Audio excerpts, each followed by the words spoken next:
یعنی اس میں سرور آتا ہے, اس میں ذرا کیف آتا ہے. حضور غوث پاک آپ کی نسبت بڑی شان والی ہے, آپ کا مقام بڑا. حضرت مولانا جمیل الرحمان قادری اعلیٰ حضرت کے مرید ہیں, وہ فرمایا کرتے تھے خدا کے فضل سے ہم پر ہے سایہ غوث, ہمیں دونوں جہاں میں ہے سہارا. اور قادری کہتے ہیں غوث پاک سے پیار کرنے والے کو جو بھی پیار کرے وہی قادری ہے. تو خدا کے فضل سے ہم پر ہے سایہ, ہمیں دونوں جہاں میں ہے سہارا.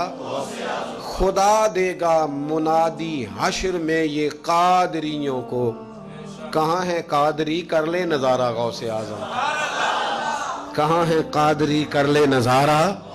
اور پھر فرماتے ہیں جمیل قادری 100 جاں سے ہو قربان مرشد پر.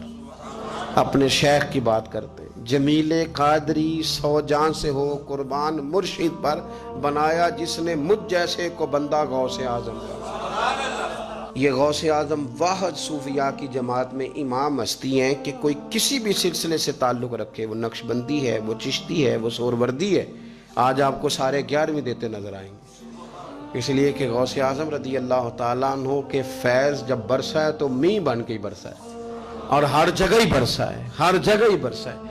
تو بجائے اس کے کہ ہیلو حجت کریں ساری زندگی, اللہ والوں سے پیار. اور اگر آپ نے ابھی تک ہمارا چینل سبسکرائب نہیں کیا تو فوراً سبسکرائب کیجئے, ساتھ ہی بیل آئیکن پر کلک کریں تاکہ مزید آنے والی ویڈیو ہیں وہ آپ کو وقت پر ملتی رہیں. اللہ حافظ.